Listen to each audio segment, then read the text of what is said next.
For the sake of time, my name is Judge Kevin Washington. I serve the town of Windsor as the chair of the Town of Windsor Human Relations Commission. And this continues our series on conversations on race. Today's topic is anti-Semitism. And we have two special guests, Ms. Myra Clark-Siegel and Ms. Christina Gray. They will tell you more about themselves in just a moment. First, I'd like to thank our partners in this work. Of course, the town of Windsor. We also have First Church of Windsor. We have Grace Church, Episcopal Church of Windsor, Archer Memorial, and also now recently adding on is Hopewell Baptist Church.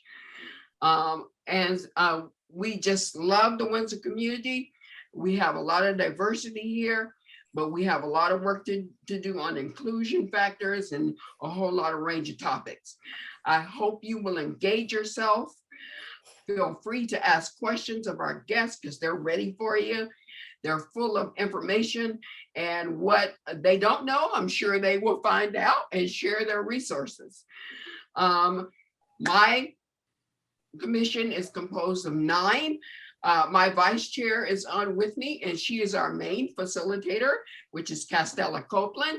Hi, Cass. And the discussion. Other than that, I'm going to stop talking, and I just want to thank my other commissioner that is on, Joyce Armstrong, and one of our Windsor Bridge builders for this year is Mr. Richard Armstrong, who was also a former chair, former member of the Windsor Human Relations Commission. He was the secretary, so that's good too. Right, Cassie? Mm-hmm. Yep. All right, so I'm going to introduce you again, and I'm going to ask my guests I'm going to introduce them. They will tell you a little bit about themselves and how they came to the work that they are currently doing. So my first guest is Myra Clark-Siegel of the AJC. Say that 3 times fast. Hi, Myra.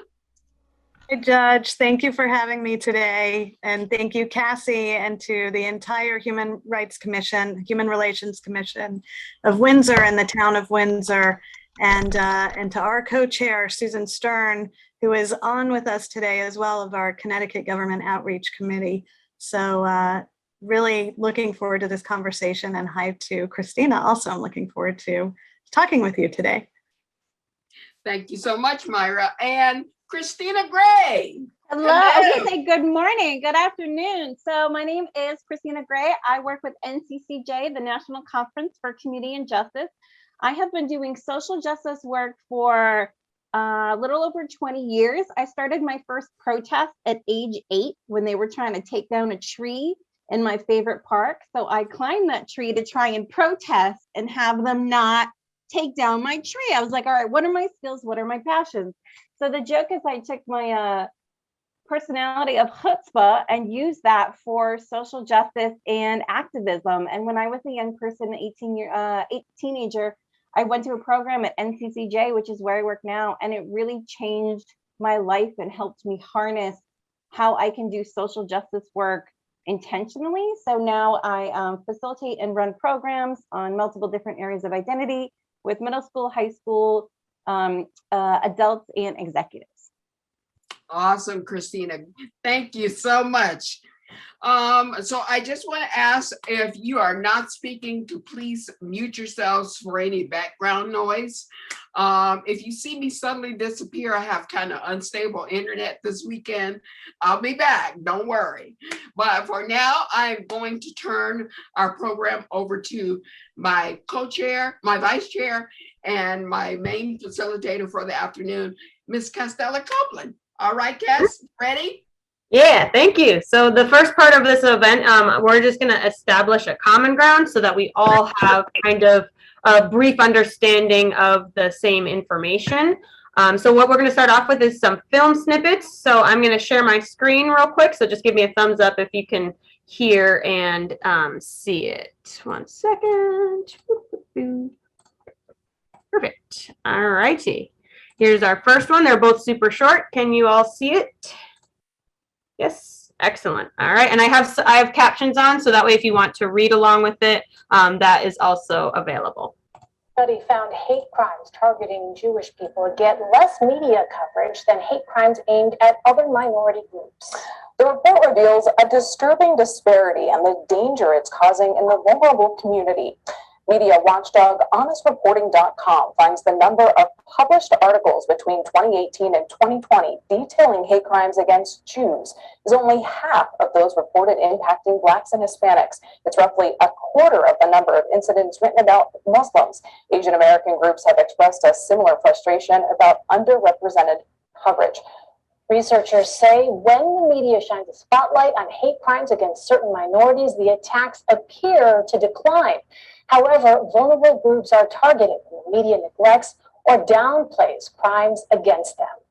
For more on this, Daniel Pomerantz joins us here to discuss more. He is the CEO of HonestReporting.com. Daniel, so good to have you here. This reporting is so important. Yeah. Your organization reveals that Jews have the highest hate crimes against them, yet minimal media coverage. Why do you think that is? Well, I think it's because we've moved in a direction of narrative. We're often reporting not what is happening, but what's hot, or the story that we want to tell. And the problem with that is that some groups end up being neglected when we do that. Now, there's good news that the hate crimes against Islamophobia became a hot topic. It got a huge amount of coverage over the past several years, and those hate crimes have begun to decline. So what we see is not only does neglecting groups cause damage, but when you shine a spotlight on hate crimes, it actually can make our country a better place for our most vulnerable groups. Let's talk more about that. I mean, how specifically do you think this lack of reporting affects Jewish people? Well, it has a very strong effect. For example, last May, there was a war in Gaza between Hamas, which is a U.S. designated terror organization that oppresses Palestinians and attacks Israelis, and Israel. And because there was a lot of misunderstanding about this, a lot of Jews were subject to assaults, both verbal and physical, and oftentimes it was under the guise of what they said was criticism of Israeli policies. Well, it should go without saying that when you assault someone, that's not criticism of anything. That's just assaulting American people. And then what happened recently with Whoopi Goldberg, she said that the Holocaust wasn't about race, it was just a couple groups of white people. Now, I don't blame Whoopi Goldberg for what's happening here, but what she said is a symptom of an overall culture in which hate against some groups is not considered as important or not considered racism at all. And as we've seen, when we do that, it causes damage to come to those groups. And not just Jews, by the way. Asian Americans, hate crimes are up almost double what they were 3 years ago. LGBTQ and Americans with disabilities are suffering similar problems. I was really struck by your report because I sometimes wonder if media coverage actually motivates people. School shootings as an example. Yeah. In your reporting, you also learned that LGBTQ community, special needs community are facing a similar problem. Yeah. What are you doing? What can be done to help decrease these hate crimes against Jews, to get them the attention that is needed? Yeah, it's a common concern among law enforcement that if you publicize it, there could be copycat attacks. And I don't want to speak for, I'm not a security expert, and I don't want to speak to that. And I'd never ask a community to put themselves in danger. But what we found with our macro level data, which by the way, the whole research report is available at HonestReporting.com. What we found from this data is that when you shine a spotlight, it does cause these attacks to decrease over the course of a year or two. Now, when you talk about hate, it's something that we usually think of the FBI, we think of policy, we think of security and police. And I think it's actually an encouraging thing to know that just by talking and just by working with the media, we can actually make the world a better place for the most vulnerable groups in our country. It's an encouraging sign that we're able to do this. What's social media's role then in this? Social media plays a very important role because there's a lot of talk going on and people form ideas. But a lot of the talk on social media starts right here in the conventional media. There will be a story here. It goes up on a platform, Twitter or whatever it is. Then there's comments and debate and argument. But the conversation often starts here and then continues there. But social media also played an important role in the protests over George Floyd. And as we saw, media coverage of hate crimes against Blacks was only about 4 articles per incident prior to the George Floyd incident. And then afterwards, it rose to almost 6.5. So it's too soon to see if that helps make Black communities safer, but we can already see that the media coverage is changing, and that in turn Both social media prompted these protests and this attention, and the media coverage then feeds back into social media as well. It's fascinating. It's an eye-opening report, Daniel Pomerantz. Daniel, thanks very much for being here. My pleasure. Thanks for having me. Awesome. So that is our first film snippet to get a better idea. And I'll be sending out some of these links later on. And here's our second one. It's super short to get another perspective. And will not move until those mandates are changed. Joining me now is Holly Huffnagel. She is the American Jewish Committee U.S. Director for Fighting Anti-Semitism. Holly, thanks so much for being with us. You've been tracking what's going on for the last few weeks, and you say this is basically now just a daily occurrence. Unfortunately, we are seeing more and more of these incidents. In the past couple of weeks, even in January, there were neo-Nazis waving flags in Florida. There were synagogues defaced in Chicago, right here in Washington, D.C., where I'm based. There are Nazi swastikas on Union Station. There have been Jewish children spat on in New York. And of course, just a couple of weeks ago, the horrific hostage situation in Colleyville, Texas. But this is part of a larger picture over the last few years here in America. Look, for generations, we've been asking why. Why is this happening? And you've been doing some polling on this, and what you see is sort of a fundamental lack of understanding or appreciation that it is even happening. So we found in our report, American Jewish Committee, we've done a report for the last 3 years. We actually started this report after the Tree of Life synagogue shooting in Pittsburgh, just trying to figure out what's happening. What do American Jews think? What does the general public think? Do they even know what anti-Semitism is? Are they even aware that it's rising? And our polling has found that American Jews are very concerned about anti-Semitism. 9 in 10 think it's a problem in the United States. 8 in 10 believe that it has increased in the last 5 years. And 1 in 4 have actually been the personal target of anti-Semitism in the last year alone. And yet, 1/3 of Americans don't even know the word anti-Semitism or aren't familiar with it, couldn't define it. And only 44% of Americans believe that it's increasing. So we really do have this divergence right now. Look, I was speaking to a professor a few weeks ago who said she thinks the term anti-Semitism does a disservice. We should just call it Jew hating, and people would have a better understanding of what we're talking about there. Before I let you go, I do want to get your take. Whoopi Goldberg caused quite a stir when she said this on The View. Let's listen. The Holocaust isn't about race. No, it's not about race. It's about a different race. But it's not about race. These are two white groups of people. Well, that's to black people see them as white. But you're missing the point. You're missing the point. The minute you turn it into race, it goes down this alley. Let's talk about it for what it is. It's how people treat each other.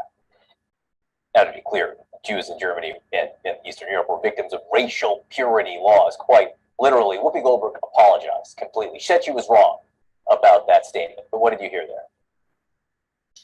Well, we're thankful she apologized. Unfortunately, I don't know how many viewers of The View know about that apology. They might be remembering what she said, and that's always a challenge when lies can actually spread so much faster than truth. But we know that race is a construct, and the Nazis used race as a way to annihilate 6 million of Europe's Jews. And I think we're at a time right now where less and less Americans know about the Holocaust.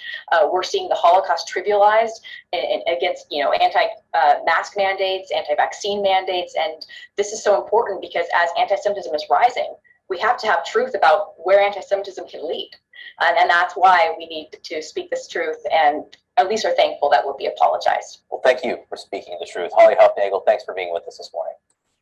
All right, so that is our second video here. I will be sending out the links here to the film snippets later on in our presentation.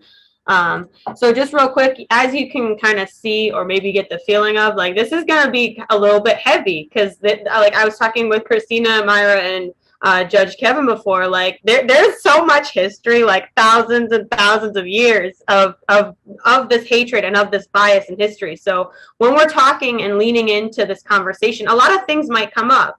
So speak from your own experience, listen to understand each other. I know that, like, I'll just call myself out, like, I'm not Jewish. I want to be here to learn as well, so that we can learn from each other, from what we know, and lean into discomfort and feelings. because it might be uncomfortable to be like, oh, I haven't experienced this type of hatred or bias or oppression, but how can we now better empathize or sympathize and really help one another through action?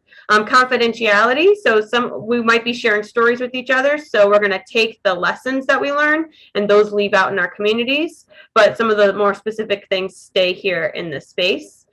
Being respectful is just making sure we each take turns to talk. We'll be able to use the chat so you can type your thoughts if you'd like. You can write them down, whatever floats your boat. Just making sure to raise our hand at times. And I like to see these conversations as a challenge by choice.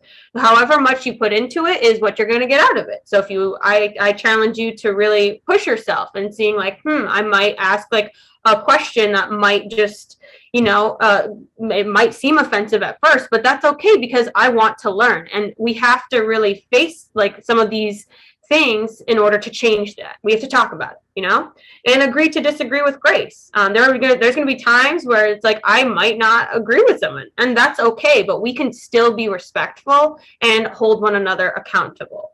So does this make sense? Just some expectations that we have for each other. Yes. Awesome. All right, here's our quick agenda where I'm just going to briefly, like very briefly, it should only take like 5-7 minutes or so. I'm going to run through the purpose of the event, give a little bit of context and salient points, and I'll turn it over to our great panelists so that most of this is just a conversation. So that is our meat and bones of the event. And the purpose here is to converse with one another on anti-Semitism and the spread of hatred in the Jewish community, or hatred of the Jewish community, and reflect on what type of change can happen. So in order for us to change, we got to talk about it to understand the problem, and then we can take action because we got to understand the roots of it. And here on the right, there's a brief, you'll see there's a lot of different visuals throughout the conversation. So I have a bunch of different resources. Again, I'll be sharing this with you all so you can click on some of the articles and some of these pictures you can click on later too to check out some of the recent stats. So again, this is a huge thousands years history. I'm just going to pull some recent highlights from let's say the past couple hundred years, because I know we only have like a few hours. Okay, so here on your right, you'll see that there are the anti-Semitic event incidents in the United States have increased, especially during and after the election of Trump. A lot of anti-Semitic language of hatred and bias was shared and spread throughout that political campaign. And there were many flare-ups in relation to the Arab-Israeli conflict. So thinking about this on the United States scale, but then also on a global scale, since, we are the United States made up of many different cultures and languages. And oftentimes the Jewish population throughout history is blamed for conflicts. That's being known as a scapegoat. I vividly remember my teacher telling me, in my history class, saying, oh, there's a moment in history, blame it on the Jews. And I was just like, what? And then she kept saying that. She's like, no, look how many times, they are the scapegoats in history. And that was a really big moment for me. And there's a great article on this, on anti-Semitism on the rise in the United States, and how that narrative is still being perpetuated in many parts. Here are some key terms. Some you might see on the news, or you might read in books or hear on podcasts. This is just these are working definitions. These aren't the hard and stones. There are so many different definitions. I just found some more digestible ones. Anti-Semitism is prejudice or prejudging against or hatred of Jews, as we saw in the video as well. A hate crime is motivated based on a bias against race, color, religion, sexual orientation, anything on your identity. So I like to see this as hate plus crime is hate crime. So if you are motivated by that bias or hatred and have motivated in the sense that you want to do something bad. Then there's bias or hate incident, and that's when there are acts of prejudice, which is a word prejudge, so you are judging someone, and then you act on that judgment, and that they're not crimes because it's oh, I'm not out to kill or have violence, and it doesn't involve that violence or property damage, but you're still spreading that. That could come verbally, that could come from vandalism, that could come from in a lot of different forms. But it depends on the situation, because I've seen a lot of these at universities as well. And then finally, I put this last one here because in my age group, people have a hard time distinguishing between Jewish and Judaism, because Judaism is a religion and Jewish is like, it can be culture and a people. So people whose religion is Judaism. And I really put this quote here from Britannica, because a Jew is any person belonging to the worldwide group that constitutes through descent or conversion a continuation of the ancient Jewish people. Now that's like a whole history course in itself, but I really felt like we had to define that here, because Jewish and Judaism are they're two things that are connected, but the terms are different. Just gonna say that. Okay. And finally, I wanted to share a little bit here for the Holocaust, because it did happen many years ago, but I don't think everyone's really heard the stories about the survivors. I know I read Night by Elie Wiesel in middle school and high school, and the Diary of Anne Frank, but there's 280 survivor testimonies and stories that are also available to understand like the impact that this had on their lives and into the world. And the term genocide, I don't know if you all know, just really briefly the history of it. It consists of the Greek prefix genos, meaning race or tribe, and the Latin suffix side, meaning killing. So it's race killing, simply put. And this is from the United Nations Office on Genocide Prevention. They really extensively go through the history of what happened here and also things that you can do to prevent it as well.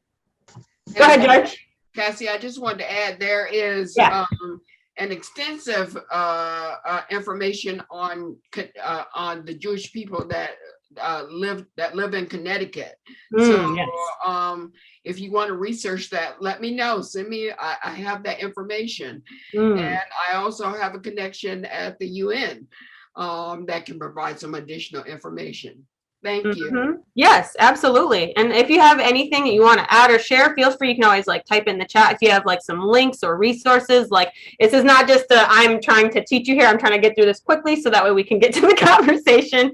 But again, knowledge is power. So I'm trying to give you all like a small foundation of knowledge. Again, this is not like exhaustive, because history, we are living through history. And speaking of living through histories, this has been going on for centuries. And this kind of shows on a global scale. I know we're going to really be focusing on the United States, but a lot of our country is made up of so many different cultures, of different ethnicities and races. So having a global snapshot here really kind of brings us to where we are today. So again, just kind of like very brief, all these things, like you could get many degrees on this, just on the history, on the contemporary things that are going on.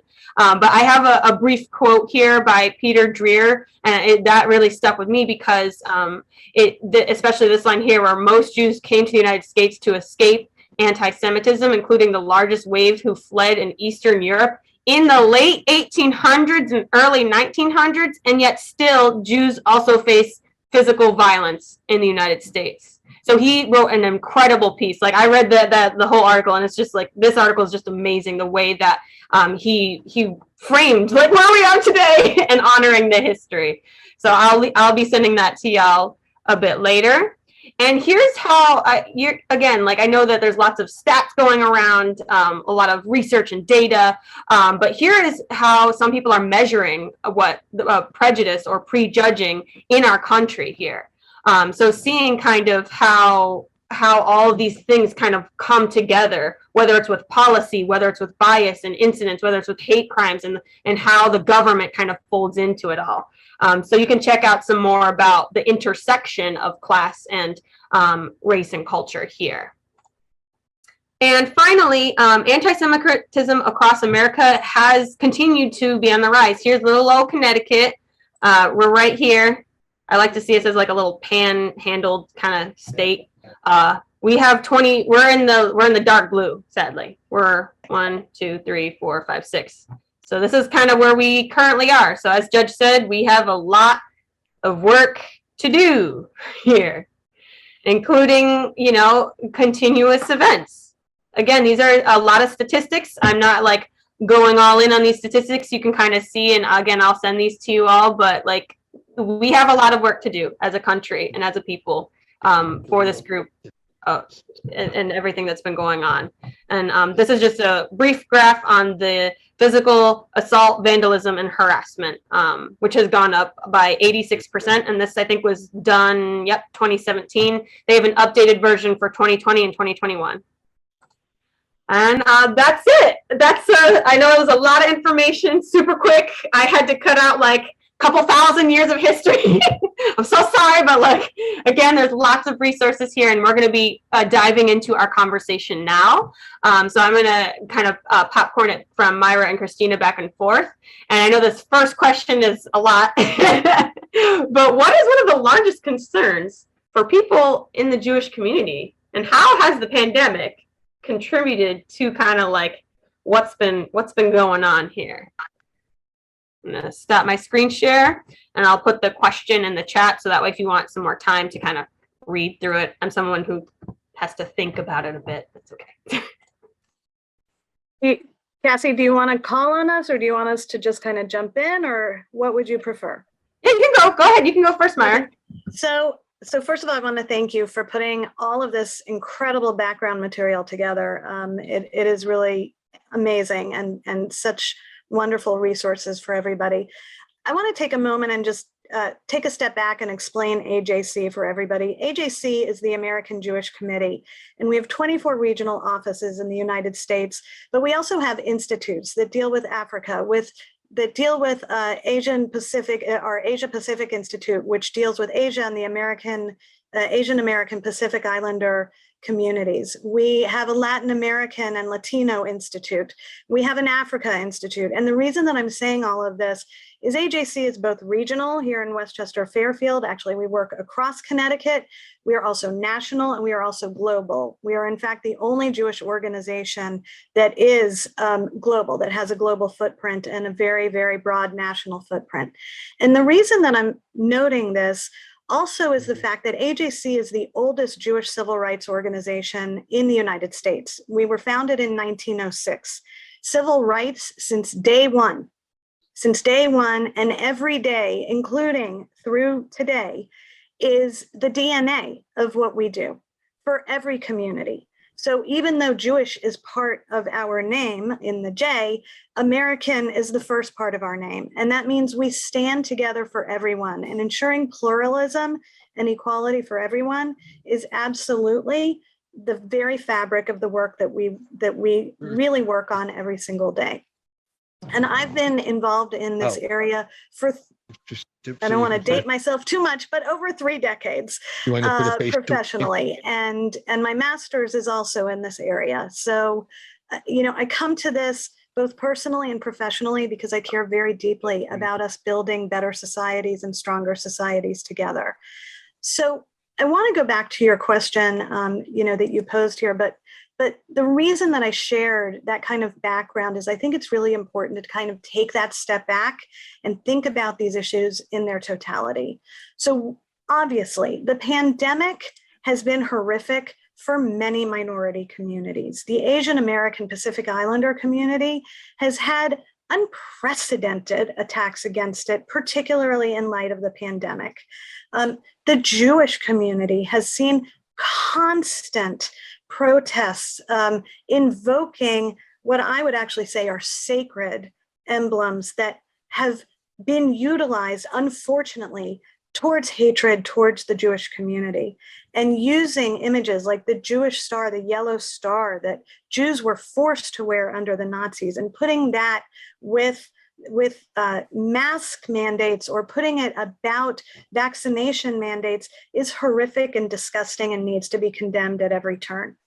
And so how has the pandemic really affected the Jewish community? And Christina, I don't want to monopolize all the time, so I'll stop in a moment. But, the pandemic has, I think, exacerbated hatred that already exists.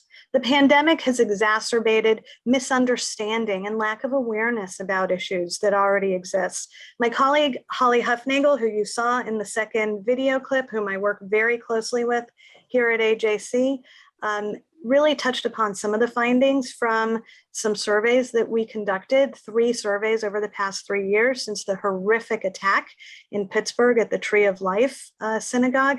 And I'll unpack that a little bit more during our conversations. But the second year that we did our survey, we actually conducted a parallel survey. So we did of the Jewish community and then greater society. And one of the findings from that survey that actually I had to read several times because it shocked me so much was that 50% of Americans do not know the term anti-Semitism. So think about that. 50% of Americans don't know the term anti-Semitism. So if you start from that place, then you realize how many of these kinds of conversations that we're having today need to be held across every segment of society. So I will stop there. There is so much that we can talk about just on this one question, but Christina, I'll turn it over to you. We've got time. We've got time. So I was telling Cassie before, what's one of the largest concerns for people in the Jewish community? And I think what's challenging about this question is how diverse the Jewish community is.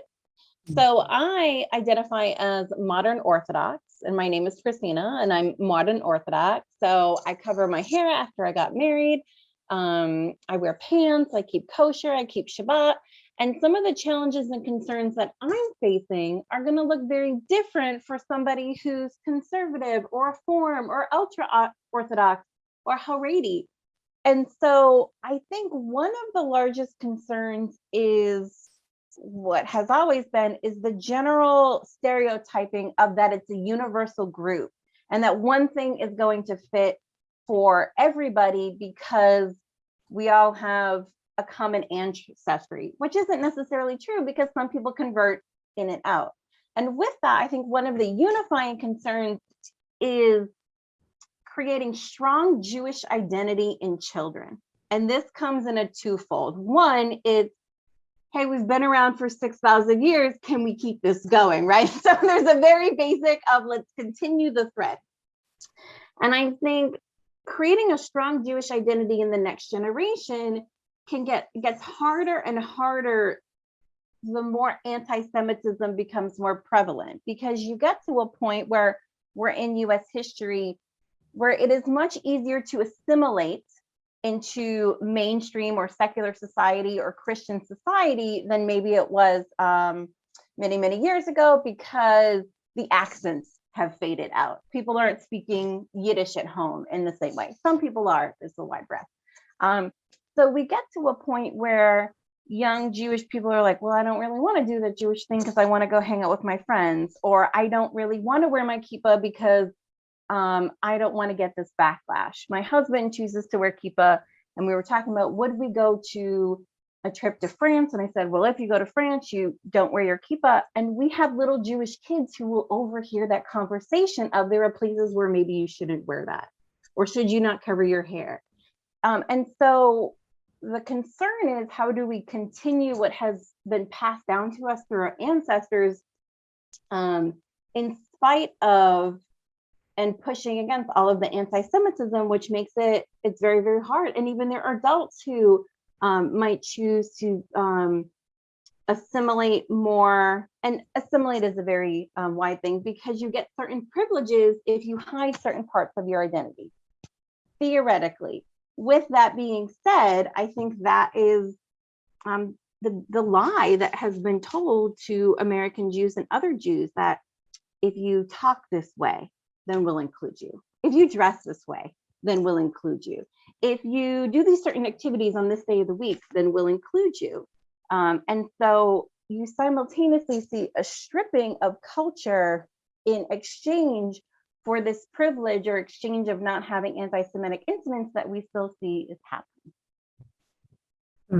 Absolutely. Thanks so much for both of those points. Go ahead, Mara. I know you want to keep going. It's fine. No, I think what Christina has said is so important. To look at me, you would not know that I am Latina necessarily.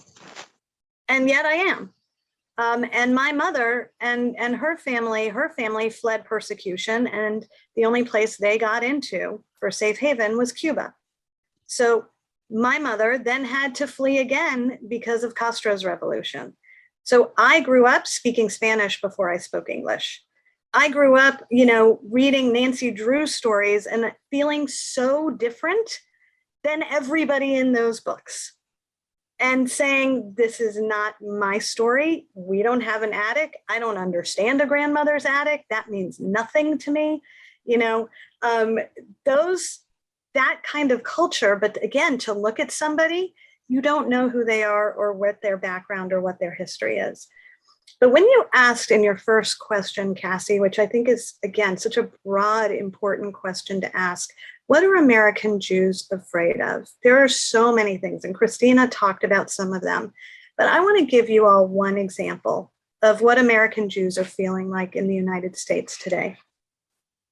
And again, this is a very broad statement, but if I did this a few weeks ago, and I've been talking about it pretty regularly because it was so striking to me. I was driving down the street to pick my son up from school. And as I was driving down one of the streets that I take every day, I saw a sign outside of a church that said, "We're open, please come in." And I thought about how you could see that at a church, you can see that at a mosque, you cannot see that at a synagogue. And why is that? You cannot see it at a synagogue because in synagogues today, you have security perimeters. You can't just walk in. You may see it or you may not see that security perimeter, but it is there because unfortunately it has to be there because Jews are under threat. And that means you can't just walk into a synagogue for prayer. So when I was in New York City, you know, around Christmas time and took my kids to Rockefeller Center, and then we went to the church across the street. And I said to them, let's go in. Let's check out the church. I want you to feel comfortable in a house of worship. I want you to celebrate the diversity of our faiths in this country. I want you to feel what that's like. And we just sat and we just watched people and took that in. You can't do that in a synagogue today because you have to pass through multiple stages of security. You pass through a magnometer like you would in an international airport today. You have to give your name in advance if you want to go to a synagogue that is not a synagogue that you may belong to because people don't know you. That's part of what we saw happen in Colleyville in Texas a few weeks ago was someone came, he asked for assistance. The rabbi wanted to be very inviting, brought him in. And then we know what happened as a result. And thank God, it ended safely the way it did. Unfortunately, you know, the gunman died, but he also came in expecting that Jews control the world, another trope. He wanted to speak to the rabbi at Central Synagogue in New York. Why? Because he heard the term Central Synagogue and thought it was the synagogue where all the power is for the Jewish community. He said, President Biden will help the Jews.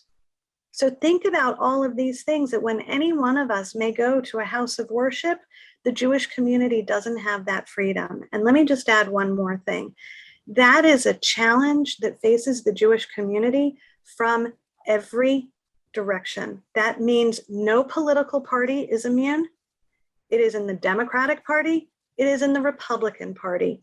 It is on the far right. It is on the far left.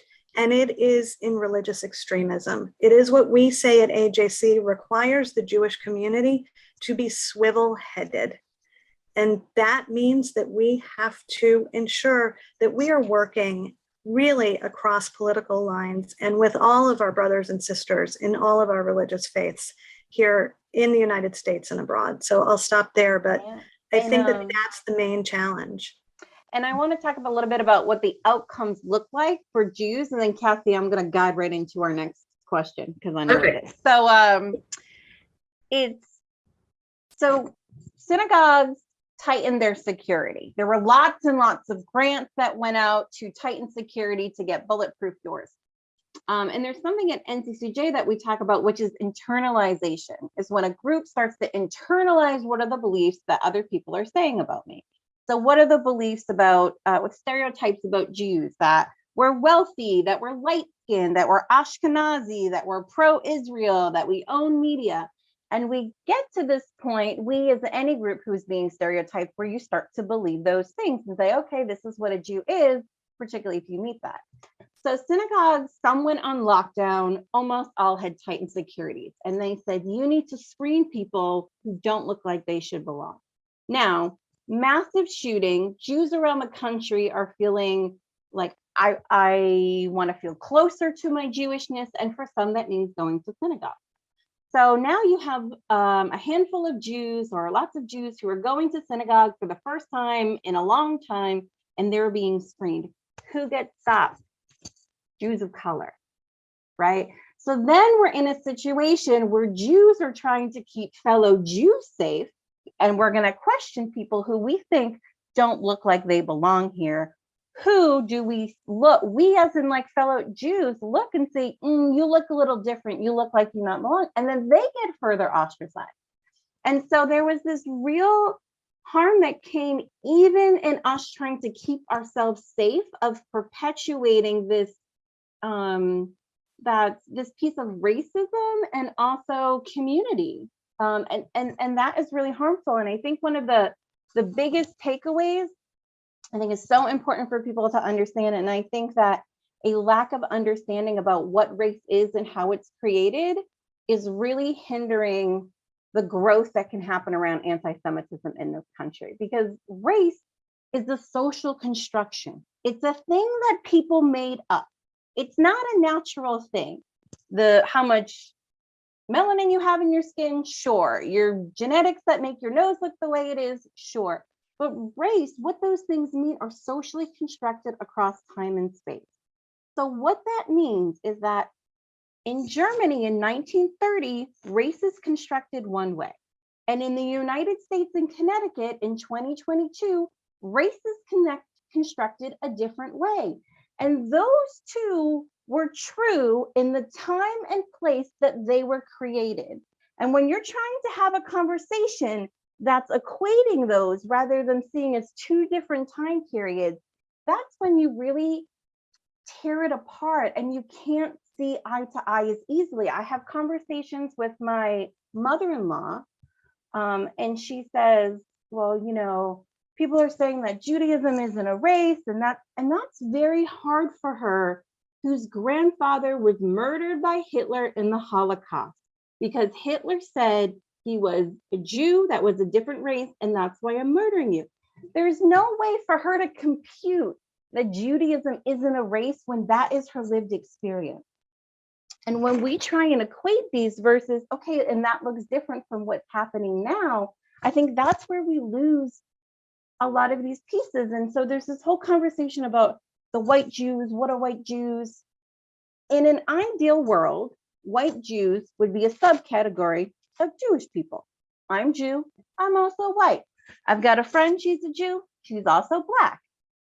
I think that this term white Jews in a negative way is used either by Jews to avoid a very hard conversation about race and say, well, I'm Jewish, and so I can't possibly be racist. Or it's used by other people, usually non-Christians, to say, well, you're Jewish, to avoid talking about anti-Semitism. I want to bring it back to your skin color and avoid talking about, when in reality, you have a religion and a race at the same time. And to say you can only have one or the other, or we can only talk about one or the other, is really narrowing the conversation we're allowing ourselves to have, and literally ends up narrowing down who we let in our synagogue. It's really harming everybody. Mm-hmm. Absolutely. End quote. Awesome. Yeah, drop the mic. Very nice. Dropping all that knowledge. Thank you, Christina. And that does tie into the next question, because it's just like terms change over time. They evolve, and it's hard to kind of then have the tools to then kind of pull them apart, even when we talk about it to this day.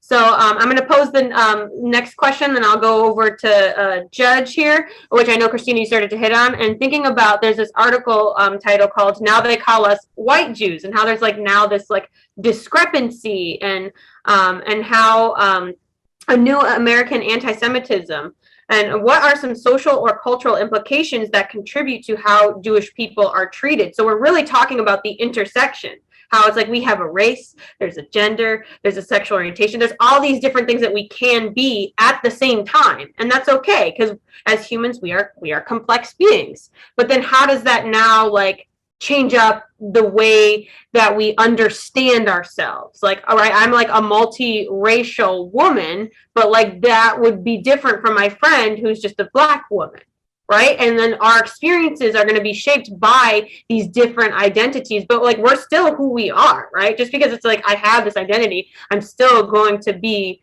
who I am. I'm not just going to be like, I'm only a woman. I don't have a race, everyone. I don't have a religion. I can only be a woman. I'm like, no, we're all these different things together. Go ahead, Judge. You want to share before we turn it on over? Well, what I wanted to share is that I sit on the DEIB Council for Hartford Healthcare, and they do this annual survey that's called the Press Ganey Survey, where they send out questionnaires or contact patients to find out additional information about how services were rendered, how did they feel, did they feel discriminated against or not. But my question is the concern as part of the survey that was taken, I think last year or year before last, is due again this year, is that when we poll the Jewish people, I find that they are very private about if they're Jewish or not. When we ask a patient what is your faith preference or religion, it has been proven that a lot of Jewish people won't tell you that they're Jewish. What age are they generally? They're mature. They're usually within their 60s. Now, if I contact somebody or we talk to somebody that's in their 20s or 30s, they don't care. I'm Jewish. So why does that difference present itself? Is it a generational difference? Or is it intergenerational trauma? Okay, and so they just don't want you to know because are they fearful of the outcome, or is somebody's gonna get them, or is it something else? Is it none of your business? I don't want you to know, which could be okay and true. I'm curious, my thoughts. My gut response is it's probably an intergenerational trauma response. So this is 60 is my mother-in-law, whose grandfather was murdered in the Holocaust. And so she grew up with that stories, not knowing her grandfather from her mother. Her mother is a survivor of the Holocaust, never talked about it. And so she grew up at the knee of these stories. And so someone's going to say, are you Jewish? I could see her having a visceral reaction. Why do you want to know? The last time someone asked my family if they were Jewish did not turn out so well. Versus her son and now her granddaughter is like, sure, what? I'm not part of that. That's my gut. I don't have a lot of information about it. Myra, I'm curious what Before you respond, Myra, Christina, I want to ask the question. So if you're don't ask that question of that generation, then the argument is there with, how can we keep the memory of the Holocaust alive if nobody's willing to talk about it? Mm-hmm. Yeah, I'm not saying don't ask that question. I'm definitely not saying don't ask their question. That's why my first question was, how old are they? So I could see why there is hesitancy and fear and distrust. I'm not saying don't ask the question, just to be aware of that dynamic as well. I was a member of a family, and it was part of my family that the individual I told you all about earlier before we came on, she sat me down and gave me a schooling on the Holocaust and how her family was taken to camps and how they had to move to Austria for a while in the 30s. And I was just overwhelmed. I cried with her because that was my learning moment. I'm getting emotional right now just thinking about what Miss Ruth and Mr. Paul had to go through. And you know, she was telling the story and the story has been recorded. And every time I think about what she went through, her sisters went through, her husband went through, Mr. Paul, and her children, Michael and Susan, went through, I get angry. And I am still angry. And she has told me this story, must be 8 years ago now. So my thing is, how can I be a part of something and make others aware of something if my older generation is not willing to talk about it, to educate the current generation? So I'm going to ask a question because Judge, when you talked about the DEI task force, you know, and the work, that's actually something that we're finding is right there, that Jews are often not invited to DEI conversations. If you look at DEI task forces, and for everybody, I'll just define that DEI is a term that is being utilized and implemented more and more and more, both on colleges, in corporations, in the healthcare systems, you name it, even in high schools and elementary school settings. It stands for equity, inclusiveness, and diversity. The D, diversity, E, equity, and I, inclusiveness. And this is a term that is really being utilized to bring disparate communities together and to address issues of discrimination across a wide array of different communities, as it should be. But the challenge that we often find is that Jews are not invited to those conversations. Sometimes Jews are told, by the way, if you support Israel, you can't be part of this club. And it happens more and more, for example, on college campuses today. That is a litmus test against Jews or against anybody, because you don't have to be Jewish, by the way, to support the state of Israel, which is a democratically elected country, just like the United States of America is. And when you have that kind of threshold and that kind of barrier and the kind of things that we see happen on city streets in the middle of the summer of 2021, for example, when there was a conflict between Hamas and Israel, and you saw that people were asked in Los Angeles, eating dinner outside, are you Jewish? And then assaulted for saying yes. I think that answers your question. Unfortunately. And as to why people are concerned about saying that. And there's a social media component that I want to speak to for a moment there also. And Christina, I'll stop here and then I'll actually pick that up a little bit later so that you can. Okay, because I want to build on what you're saying now. And I think it goes back to the stereotypes. Okay, what's our stereotype of Jew? You have light skin, you're wealthy, you're white, you're pro-Israel. So I'm a DEI professional. I do this all the time. And my name's Christina. It means she who is of the Christian religion. I've got a cute, funky head wrap that's in fashion now. I wear pants. So when I go into some DEI spaces, there are times where I choose not to disclose my Jewishness, because when I say that, when I say, oh, I'm Jewish, I know based off previous experiences, it goes into Israel, you hate Middle Eastern. And I, by the way, am a Jew who's very critical of Israel, who's never been to Israel, who has no interest in going to Israel. But there is no time to ask that question or get to know that part of me. It's, you're going to hear this, you're going to make that stereotype, you're going to go into discrimination, you're going to go into exclusion, boom, boom, boom. And I have that right as a human to be a Jew who's critical of Israel, but because I'm modern Orthodox, it goes boom, boom, boom, boom, boom.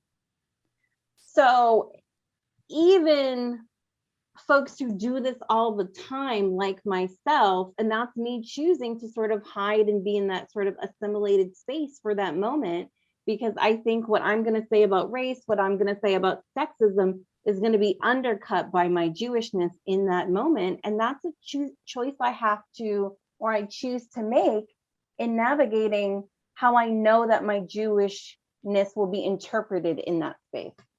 You know, that's interesting that you say that, Christina, because I feel the same way as an African-American man, because I feel sometimes what I have to say is undervalued or not considered relevant. So I totally get that. Thank you for that point. Thank you, Myra and Christina.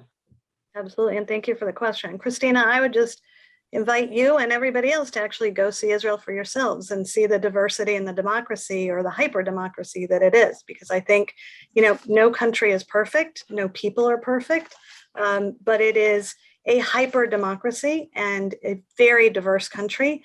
And you know, I think that we can all learn much more about a place when we actually go visit it. And I think that it's important to go and see places for yourself. So I would And the welcome food is amazing, Myra. Dude, I know. Well, my joke was, I'm like, if I go to Israel, it's like, y'all been fighting over this scrap of land for thousands of years. What is over there that is making y'all? Then go see it. Then go see it for yourself. And what actually, is over there? what you will see is actually a whole lot more of coexistence than you would ever believe. But it doesn't sell newspapers, so it's not in the headlines. So when you see Palestinians and Jews working side by side in a hospital or in a school or anywhere else, then it actually shows you that that coexistence is real. Does it need improvement? 100%. But go see it, because to see it is to really understand it. And I think, and I have to add this point, that just because you don't look Jewish, it's like you don't know what's under this cover.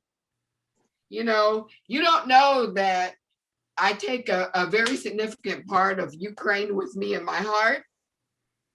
And my action, even though I'm not Ukrainian, and I'm not a white man. I am an African-American man that happens to have a penchant for the Jewish people and Ukraine as well, and Poland as well. Can I show a picture, Judge, for something that we just did on Friday? I'm going to share this image with you all because you just mentioned that. Can you all see this image that I'm showing on the screen? Yep. So I just want to share this with you because this is something that we at AJC Westchester Fairfield did on Friday here in Westchester. In fact, we convened an interfaith intergroup event for Ukraine, showing support for the people of Ukraine on Friday. And you can see here people who are clergy from a variety of denominations. We had Episcopal, Evangelical, we had Jewish, we had Reform, Conservative, Orthodox Jews there. We had Catholic, we had the Ukrainian, this is the Ukrainian Catholic priest in Westchester. We had Hindu, we had Muslim. And that is the point, is that, and why did we do this? This is Andrea Stewart Cousins, by the way, New York Senate Majority Leader Andrea Stewart Cousins. Why did we do this? Because we care for each other. And this is what this is all about, these conversations. And we have at AJC, we launched a community of conscience, both at the national level and here in our region. And this is exactly the purpose of this conversation, quite frankly, is we all have to stand up for one another, because that is how we build stronger societies. We have to stand up for and with one another. And going back to the very first question that Cassie asked, I think what Jews also feel, quite frankly, is alone. We often feel alone. So that we do this not because we expect somebody to do this in turn when there's an attack on a synagogue, but because this is what we should all be doing for each other all of the time. But the Jewish community often does not hear from our fellow citizens when there is an attack on a Jew or a Jewish community.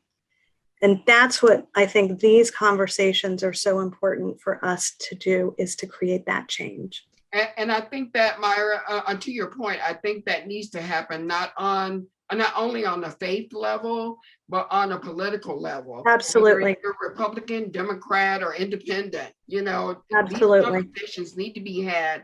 And regardless of your political preference, that this is something that affects us all. That's right. And we did have government officials there, by the way, from both political parties, because for that reason, because the issues that we work on in building a better society are nonpartisan issues. Exactly. And AJC is nonpartisan for that reason, because to build these bridges of understanding, we work across all party lines. Exactly. We have to. I'll shut up now. Interesting with Judaism, because that, as somebody who works in the social justice area, Judaism is one of the few identities that I feel like, okay, I know I'm going to get it from the left, and I know I'm going to get it from the right, and I know I'm going to get a little support from the left, and I know I'm going to get a little support from the right. And there are other identities that are clearly in one side or the other, but it's like Judaism is like the middle child syndrome, where it's a little bit, and so it's really hard when you're trying to build allyships and say, okay, you've got your back, you've got my back, I've got your back.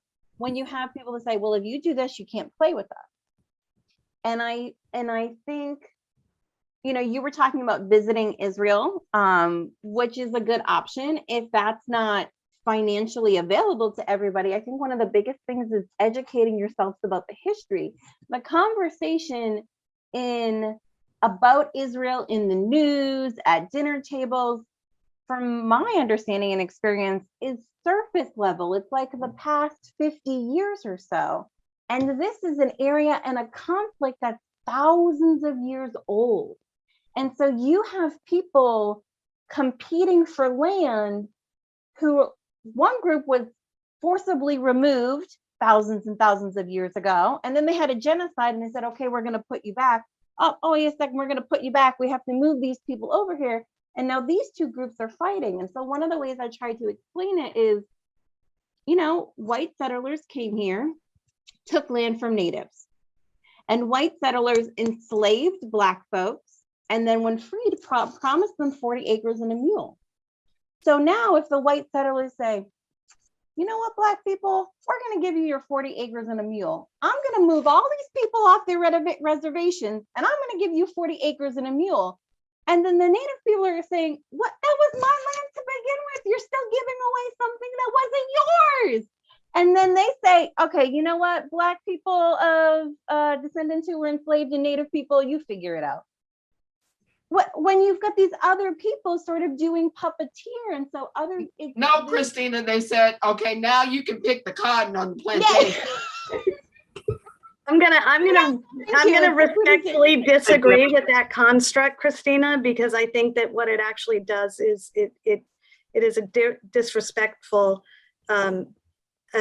putting of an American historical issue on a conflict that is a Middle Eastern conflict that is not that. And I think that we need to be careful not to put the lens of what we have experienced in one place in the world on another, or to try to do a 1 + 1 = 2 here, because it's actually not the case. So I'm going to really, going back to Cassie's kind of ground rules of the conversation, I'm going to respectfully disagree with that construct, because I think that it's not the construct of the Middle East conflict. I think it also completely disregards people who have lived, Jews who have lived in Israel for thousands of years, uninterrupted, and it purports to say that Jews did things in the state of Israel, or pre-Israel Palestine, as it was called then by the British, and I really respectfully disagree with that. And I don't want to go too far down that, but I think that it's really important that we not use an American lens or prism on the way that we look at the world, because I think that gets us in trouble historically. And I think it is very useful. And I appreciate you saying that. I think it's not a one-to-one construct. And in no way am I trying to say this is exactly what happened. What I use that for is to get people to understand these are two different groups that at two different times in history were promised and had very legitimate claims to it. But if you only look at one side of it, and I use that because people are more familiar with US history. So by all means, but I think we have to be but careful not to, because what it does is it actually feeds into that same kind of misperception that we're trying to talk about here, and people having preconceived notions or people having prejudices about situations or people. And I think we need to be really careful about that. How would you explain it? How would I explain the Israeli-Palestinian conflict? Yes. I think it is a conflict about two different people over land and over what that land is and who has rights over it. And I think that there is a two-state solution, by the way, that AJC has supported for decades, which requires direct negotiated conversations to find something that is workable for two peoples to live side by side in peace. And that is what we require. We require direct negotiations between the parties, because how is somebody going to come in and superimpose something on other people? It has to be negotiated between the very two people who both deserve dignity, absolutely dignity, and living side by side in peace with one another. That's the best outcome we can hope for. Is it messy? Absolutely. Is democracy messy? Absolutely. If you look at a map, do you understand that the green line is exactly where hostilities ceased, and somebody took a green marker on a map, which is where you get the green line from, and that's the demarcation. As you were here when hostilities ceased, you were kind of responsible for this area, you were here. Is it neat and pretty? It's not. It's not, because that's what happens in world and in geography and in life and in realpolitik. But do we need to have a negotiated discussion? 100%. It's the only way. And I know that this conversation is focused on the US, and we're not here to debate the Israeli-Palestinian conflict. Absolutely. However, I think it's very important that become part of the conversation, because I think a lot of anti-Semitism, and not all anti-Semitism is harassment or attack, some of it is exclusion. I think there's a lot of anti-Semitism that is based off of, what is your opinion about this international conflict? I'm going to treat you differently based off of your opinion of this international conflict, or what I perceive your opinion to be. And using, so we're not here to debate that, but I think it is important to have a little bit of understanding of that. And that's why if you can't go to Israel, there's so many books, and you can come up with your own way to explain the conflict. And then me and Myra will say, no, that's not how we see it. And then another Jew will say, no, this is how we see it. And that's fine, so long as you're entering into this conversation with some sort of history of that conflict that goes beyond 50 years. Because that's where I think a lot of the Jewish side of it comes from. You have a little bit of an understanding of Israel before the settlement of the Holocaust settlement, because that is a big perspective of a lot of Jews. Absolutely. I think it's also a misnomer that a lot of people have, that Israel was created because of the Holocaust, which is not true. So that's very important. I want to go back to the social media part, actually, just putting Israeli-Palestinian conflict to the side, right?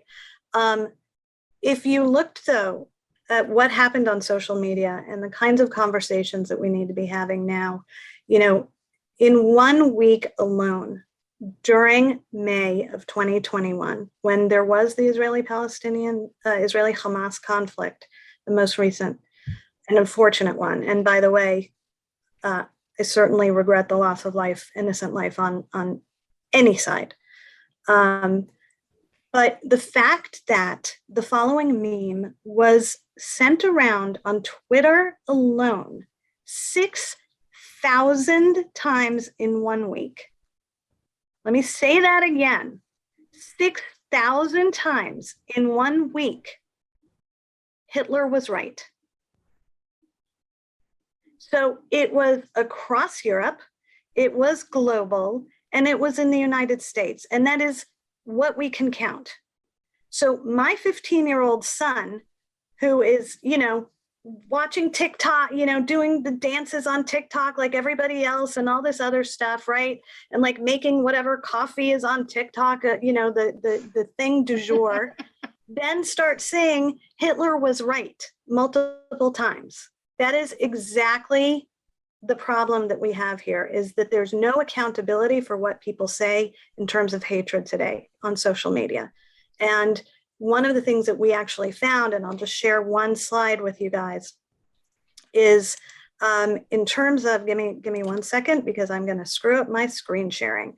But the issue is that the survey that my colleague Holly Huffnagel mentioned, we actually found that there were really horrific forms of anti-Semitism that have, okay, I'm not going to screen share because I can't find it right now, but there were horrific forms of anti-Semitism, not just related to conflict, but that on an ongoing basis are on social media. And because we surveyed adults 18 and over, no surprise, going back to that 60-year-old cohort that we were talking about and above, most people who are 50, 60 years old are on Facebook. We found that Facebook has an enormous problem with anti-Semitism, as does Twitter. Facebook actually worked with AJC to address anti-Semitism and Holocaust denial to some degree. Jack, until he stepped down from Twitter, refused to even have a conversation about it, refused to discuss or acknowledge the anti-Semitism on Twitter. And if you looked at TikTok on the survey that we assessed, it had the smallest number of responses, but that's because we asked people who are 18 and over. If you asked people about anti-Semitism who are under 18, TikTok would have had a much, much larger response level in terms of anti-Semitism on social media. And what we need to do is work with these social media companies to hold them more accountable. Because the problem is that people don't report hatred because they don't think that anything is going to happen. And often that is the case. And we saw it by, frankly, Twitter's CEO, who refused to acknowledge the hatred that was going on his platform. So if the CEO refuses to address it or acknowledge it, and free speech is free speech, 100%. Nobody's getting in front of free speech. But if you have a problem of hatred, you have to address it. You don't just get to, have all of the accolades with having social media and all of the benefits of social media without being responsible global citizens. Freedom of speech isn't freedom of consequences. That's right. Say what you want, but then we get to hold you accountable. However, the community wants to hold you accountable, and that's not just for anti-Semitism. Absolutely. Yeah, absolutely. So thank you so much. I just want to say first, thank you, because it's hard to sometimes explain, agree to disagree, but I just want to just highlight that, that's beautiful. And more of that needs to happen. I honestly, truly feel that because I'm a teacher, and more of that needs to happen. How we can have these moments and we can still be respectful, we can still be kind, and we can show that we can get through this together, especially because we were basically meeting perception where it's at. I'm not trying to force you to be like, oh, see my perspective, I hate you. No, we're meeting each other where we are at, and we're going to be humble and kind and still be together. So I just want to just say thank you so much, because that's very hard to do nowadays with all the hoorah. And speaking to social media, that is a lot about accessibility and how are we understanding the information, because in order to change it, it's on us. We can now start to pressure and to start to change. And speaking of change, since it starts with us, I'm going to open it up to the audience so we can start to change, starting with ourselves, and have a deeper conversation. So I know, Lisa, you had your hand up, so you can go ahead. That's okay. I want to thank everyone so much, especially the panelists, but of course the Human Relations Commission. It's stirring up so many questions, but I loved listening to everything, and I didn't mind waiting. I'm a retired teacher, and I grew up in New York City. And growing up in the 60s and 70s in school, the Holocaust and World War II wasn't very, very far away. And it was very, very much a part of my schooling. And I'm wondering if the panelists feel, as we get further and further away from that time period and generationally from that time period is part of the issue that it is not in the curriculum anymore, or that some states across the country are removing things from their curriculum. How, A, is that a big problem? And B, how do we fight that problem of not having it be so much in the forefront as it was growing up in my life in New York City? So I know Connecticut now has a Holocaust mandate, right, where folks are mandated to educate about it. The first thing I want to say is not that long ago, still not that long ago, right? Like this is less than 100 years, which if we're talking about 1,000-year history. So I think the first thing we can do is reframe that of it was a really long time ago. Yes, I think that it should be taught. For me, a big part of my concern is actually how it's being taught. So there are ways to teach about the Holocaust where you never drop what's called the H-bomb, that it's not about Hitler, it's also about Jews. So there are, and the ADL does this really well. They actually have a website I'll find and put in the chat, which is a whole resource about how to teach Holocaust education. And you can do it from positive Jewish stories, like we talk about other identities. So they have cool ways where they were Rose sisters, they were camp sisters. And if you had a camp sister, they made little roses for each other out of cloth scraps and gave them. And if you had a camp sister, you were whatever percentage more likely to survive. Or the ways in which Jews resisted the genocide, as opposed to they were just sort of marched to their death and that was it. So one, I think reframing it where there's more agency in Jewish.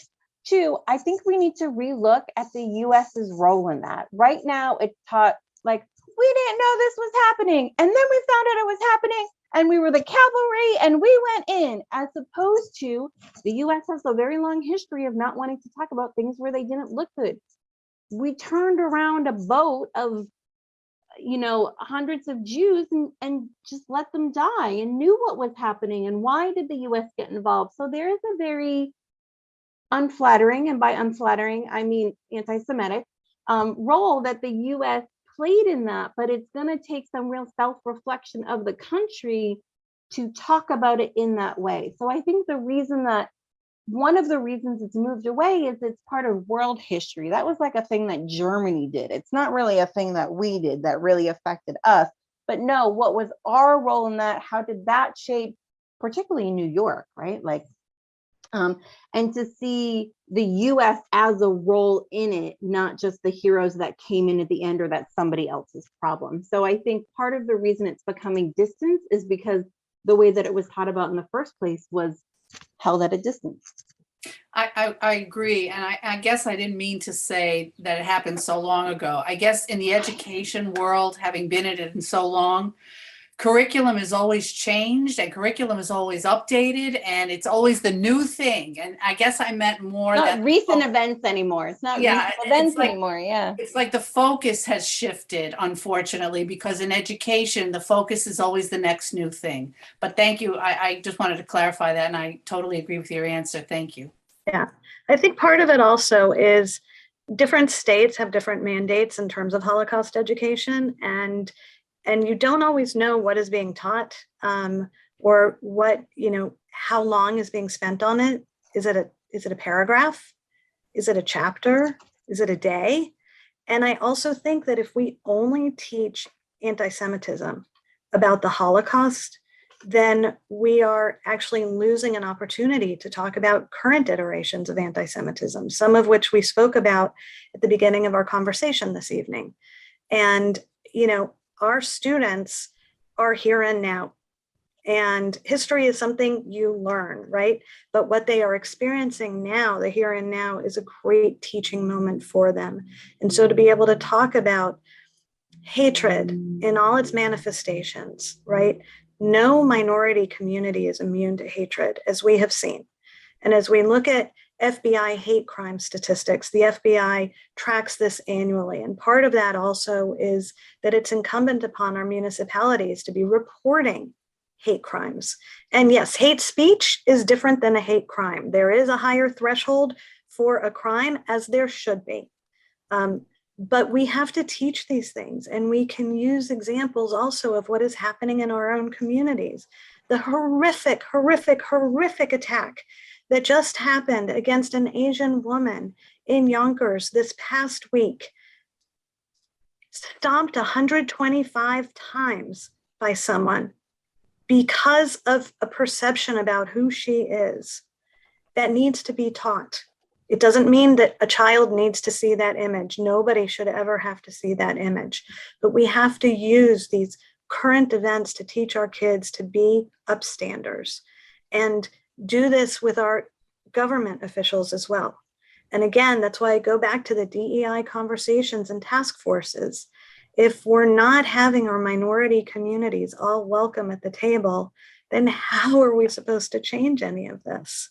So it's at multiple layers. And that's why I really champion Judge Washington and Cassie and the Human Rights Commission of Windsor really having this very important conversation this evening, because it's these conversations that make us aware and upstanders of our brothers and sisters of other backgrounds and other religions. But it's incumbent upon all of us to talk to our kids and also to bring opportunities for us to be together as the other.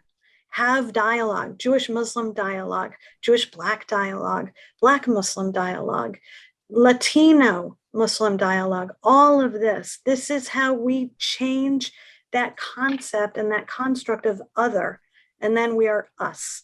And I think that's how we build stronger societies together.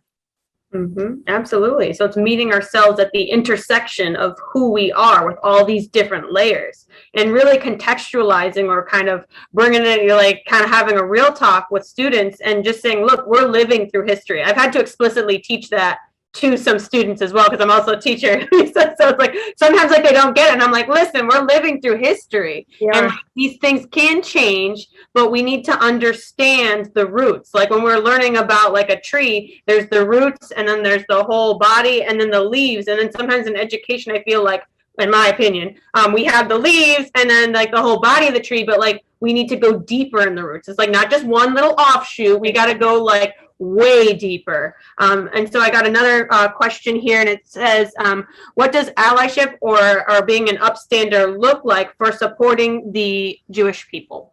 Cassie, can I just add to Myra's comment before we go into I really want to echo having these conversations and encourage self-awareness when you enter into those conversations of really knowing your own identities and how this shows up. And I think that goes back into the white Jewish conversation, and that saying a white Jew is really exclusionary.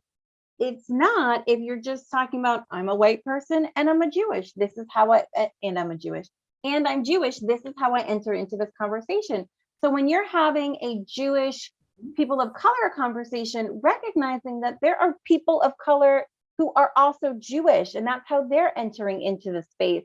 Because I think where we get caught up again is this, we want to have this conversation about anti-Semitism, and we've got non-Jews saying, well, you're white, you're privileged. Okay, yes, you can have privilege in your whiteness and be targeted there, and to not cut ourselves off at the knees by playing this, well, you have this identity, you can't be this and that at the same time, that allow yourself to have that robust conversation.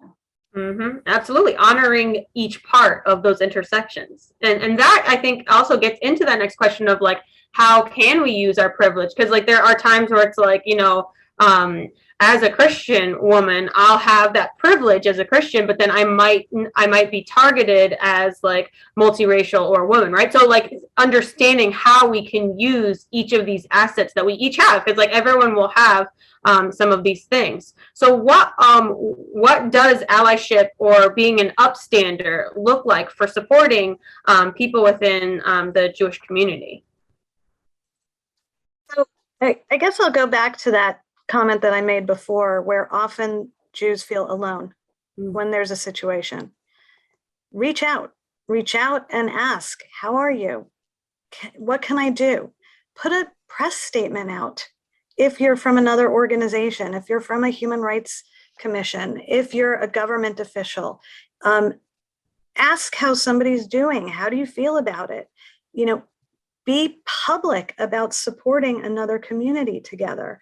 So, you know, for example, again, you know, at AJC, we have a Muslim Jewish advisory council. We have a Latino Jewish, Latin American council. We stand up for one another. We put public statements out because, you know, there is nothing worse than hearing those crickets chirping when you're in pain. And so the way that we can be good upstanders is, if it's a friend, reach out to them. They may not be paying attention to it. They may be okay, or they may not.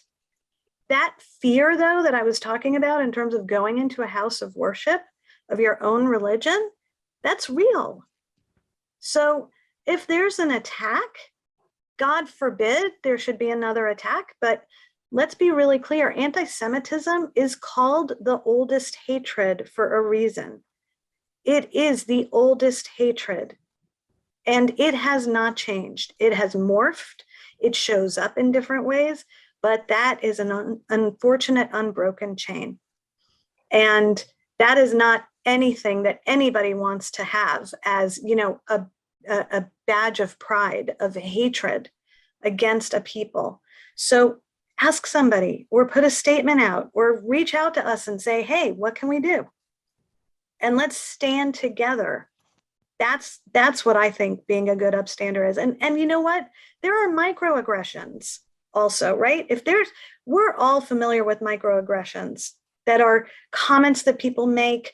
They may be malicious, but they may not be. They may be because somebody doesn't know.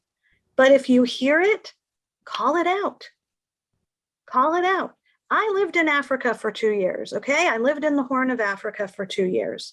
And let me tell you, I forgot that I was white because I was part of such a minority living in this country. I forgot that I was white. And when kids would see me and they would point and they would call us Italiano because that's what they associated with white people, I was like, who are they talking about? I had no idea they were pointing at me because I completely forgot it. But the thing is, if you hear a microaggression, and this is what happened, there was a diplomat from a European country that we were out to dinner, and he said, he didn't even think about it. He said, don't Jew me on the bill. Nobody called him out on it. I did. He was my friend. And I said to him, I don't think you understand what you just said. Let's talk about why that's so offensive. So when we call out those microaggressions and we call out the horrific attacks, I think those are ways that we can be upstanders. Absolutely. Thanks so much. Go ahead, Christina. I think it's, yes, the microaggressions. And I think a lot of people may not recognize when they see an anti-Semitic microaggression. So a big thing for allyship is to educate yourself. Educate yourself. One of the most basic places is the Jewish holidays. So there's a Jewish calendar, which truly is like its own set of months, its own years. There's a Jewish calendar and there's holidays on that. And there is a way in which Hanukkah is raised to be the ultimate Jewish holiday. And that is a very strategic move by Christians to be inclusive. So Hanukkah is raised up to be the biggest Jewish holiday because it's around Christmas. There's wrapping paper for Hanukkah. Hanukkah is like less important than like literally Jewish Arbor Day. Literally Arbor Day is a bigger deal. And so there are times when it says, oh, happy holidays. As an observant Jew, and not all Jews are, my holidays are usually in the fall. So for somebody to say happy holidays to me, when those are the most important ones, is a feeling of inclusivity. And with that, there are certain holidays where some Jews, the way I observe, I take those off, I don't do work. And there are places where Jews have asked supervise, oh, I need this day off. And they said, is that even a real holiday? Is that a thing? This other Jew doesn't take that holiday off. So just the basic understanding of what a Jew might be experiencing in that time of year. And there's many Jews, you don't need, there's many books about Jewish holidays. You don't need to know the details of it, but just the notion that raising up Hanukkah because it's a convenient mirror is not the inclusivity that I think Christian people think it is. There's a saying, the golden rule is treat others how you want to be treated. Okay, in the winter, that's your holiday. The platinum rule is treat others how they want to be treated, right? So how would a Jew who's observing those holidays, and to be aware of those pieces, because that sentence of, is that even a real holiday, is a microaggression, but they don't know it if they don't understand it. Absolutely. Thanks so much, Christina and Myra, for answering that question. Does the audience have any other questions before we move into like our final 2 or 3? Any other questions, comments that you'd like to share?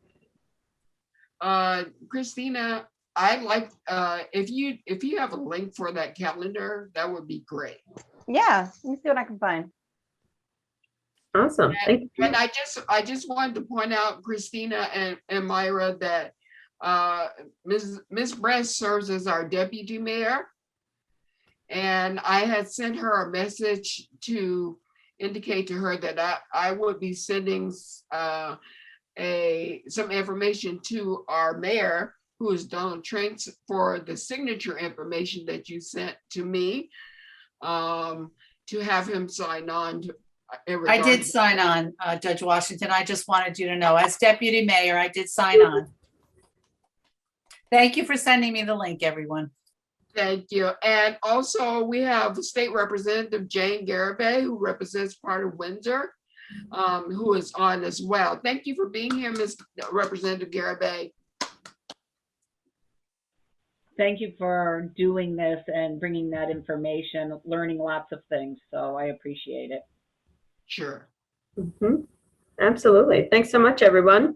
So we're going to continue our learning and kind of feeding off of each other, because again, everything is changing as we go. And speaking of change, we're going to get a little deeper into how do religious institutions, meaning it could be churches, mosques, synagogues, or places of worship where people go for that. So how do religious institutions or nonprofit organizations support anti-Semitism or fight against it? I'm going to put it in the chat so we can kind of think about it. Are places perpetuating, meaning they're continuing these incidents and behavior and hate crimes, or are we trying to fight back against it through conversations, programming? Kind of what does that look and feel like?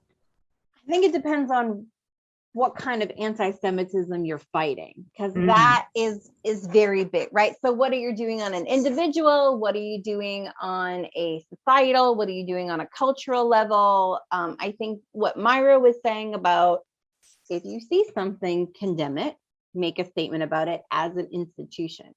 As an observant Jew, one of the things I really struggled with the women's marches is they were all on Saturday. So even if I wanted to participate in that, I was going to be at synagogue, and the way that I observe is it's not just going to synagogue, but I don't drive, I don't use my phone. So my partner and I walked like 2 miles to Hartford Center, but observant Jews were innately held out of that activity because it was held on a Saturday. I know it's hard for Christians to hold things on Sunday, but being aware of, well, if I make it at this time and place, is this group of people going to come? Are they going to be included? Friday night, also not a great time for the Jews, because there are observant people. So is that going to exclude all Jews? No, absolutely not. And certain people, again, being aware of the calendar, I've seen really important inclusivity events scheduled for Yom Kippur, which is the holiest of holiest days.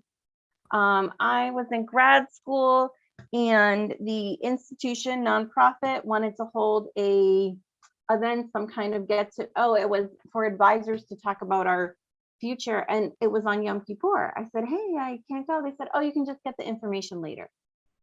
So do you have a policy or awareness about holding events on Jewish high holidays, which are innately going to exclude this group of people. Even Jews who aren't very observant often go to high holiday services. So are you aware of that calendar? Are you scheduling things in a way that's excluding by default? Absolutely. Thank you for sharing, Christina. Go ahead, Mara. No, I think those are great points. And also, Friday is a holy day for Muslims. And so knowing that, you're not doing something while Muslims are at prayer is important. Again, as we're trying to be inclusive. I think that, we have a challenge sometimes because, again, one of the challenges with anti-Semitism, again, is it's on the far right, the far left, and religious extremism. So I want to say that for the most part, religious institutions are really standing against hatred of any kind, and that includes anti-Semitism. I will say that, again, talking about religious extremism, there are people who have pulpits from a variety of religions, who hate Jews and who use that bully pulpit to spread hatred rather than love. And I think if you have a pulpit, you should be spreading love and understanding, not hatred. And so unfortunately, there are some houses of worship where that love is not the case. And we need to stand up against it together. And it cannot be the Jewish community standing up against it, by the way. Anti-Semitism is not a Jewish problem to solve. It is a community problem to solve.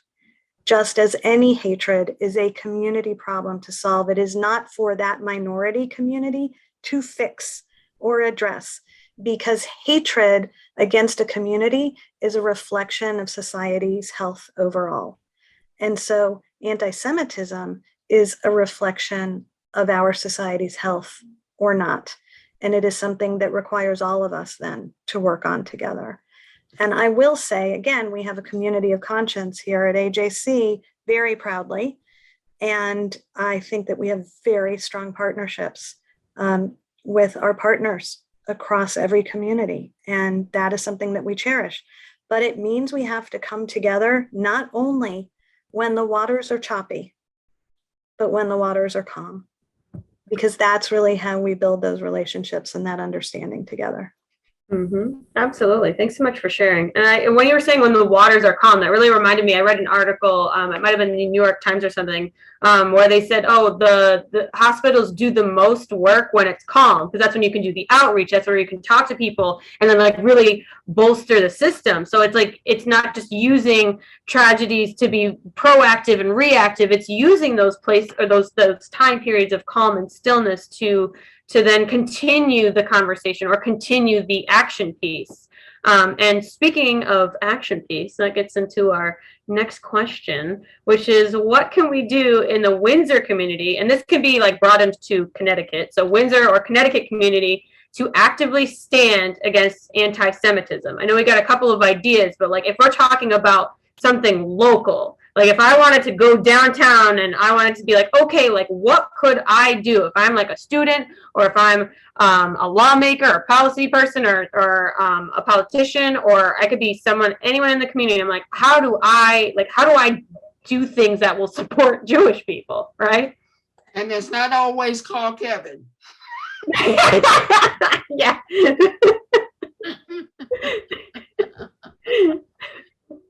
So you want plan B you want to go first? Yeah, you go first. That's funny. I think that sometimes people think that the way you do activism is by these grand gestures. There's this sort of myth that like the way you make change is you were a tired woman on the bus, when in reality, Rosa Parks was a highly trained activist and there were a lot of things that happened before. So I think, I know I've said it before, but really educating yourself, I think that is going to be a huge piece. I talk a lot about holidays as an observant Jew. I would love to see schools not having school on Yom Kippur and Rosh Hashanah, or at the very least, there is a policy in which you do not do major testing on those dates. So if you don't have a significant enough Jewish population, then it doesn't make sense to not hold school on those dates, which might be the choice for some towns. At the very least, there's a policy. So even if there's that handful, they're not being excluded from education and having to choose that between their religious observance. And many are, and they choose to go to school anyway. So that's one. And I think another one is,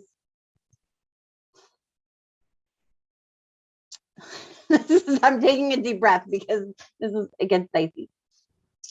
Israel is a country, and as a country, they make decisions.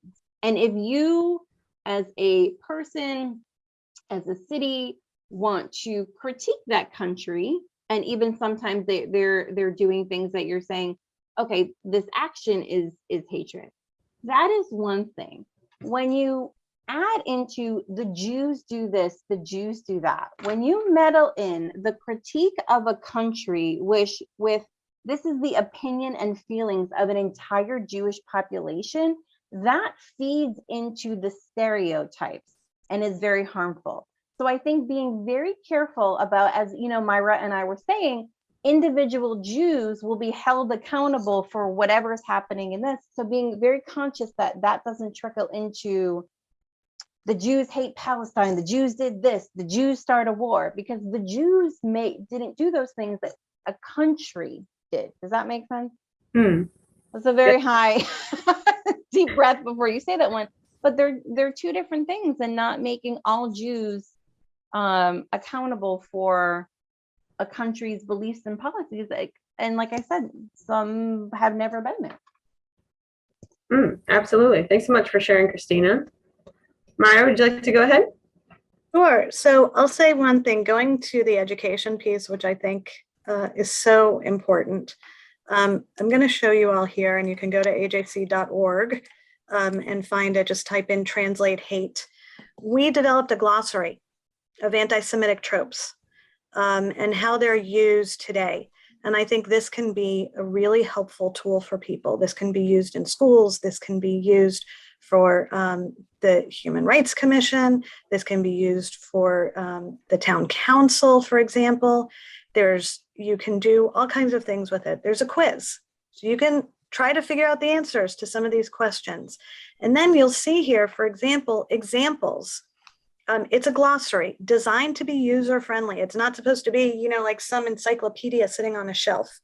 It's contemporary, and it shows contemporary examples of what anti-Semitism is. Here's one example, which is dual loyalty, which goes somewhat to another trope which is used, which is people saying that you're more loyal to the state of Israel than you are to the United States.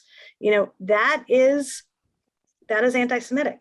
That charge of dual loyalty to another country. This is a real social media post that is used as an example in there. But I think that the Translate Hate glossary can be really, really helpful. So again, go to ajc.org and type in Translate Hate in the search bar, and you'll come up with that, and that can be really useful. I think doing trainings, doing conversations like this. I have been doing quite a number of trainings, and that is something that we welcome doing, because again, it's important to have these conversations and to understand what anti-Semitism is and what it is not. It's just as important to understand what it is not. Free speech is free speech. But when it veers into hatred, then it's not okay, and understanding what that means. The Mayors United Against Anti-Semitism statement, which is a joint effort by AJC and the U.S. Conference of Mayors. And thank you, Deputy Mayor, for signing that. We're thrilled, and we will make sure that we add you to that list.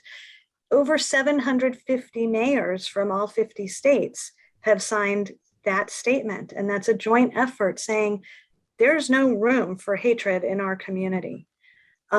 Municipalities need to be reporting hate crimes. There are over 60 municipalities in this country with over 100,000 residents that either reply 0 or no hate crimes. That means either they literally have no hate crimes in their communities. That should be the case, right?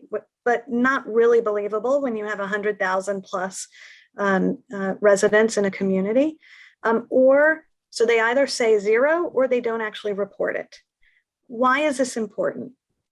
Because it's important to define what anti-Semitism is, and then it's important to measure it by reporting it, and by doing all of that, having a definition, and then reporting hate crimes, and being able to address it that way. If you can't define it, how do you address it? If you can't define it, then how do you educate yourself about it? And how do you educate other people?